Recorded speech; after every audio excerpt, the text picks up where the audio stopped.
ஆண்டாள் திருப்பாவை பாசுரம் 21.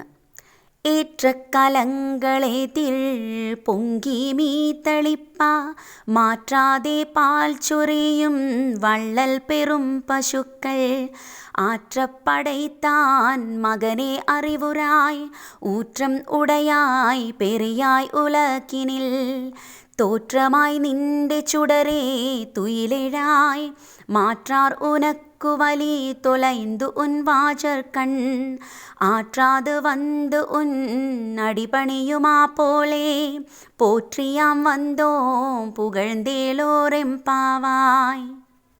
ഇതിന് മുന്നിലത്തെ പാസുരത്തോടു കൂടി നപ്പിന്നെ തുയിലുണർന്നു കഴിഞ്ഞു. അതിനാലാണ് ഈ പാസുരത്തിൽ ഭഗവാനെ മാത്രം പള്ളിയുണർത്തുന്നത്.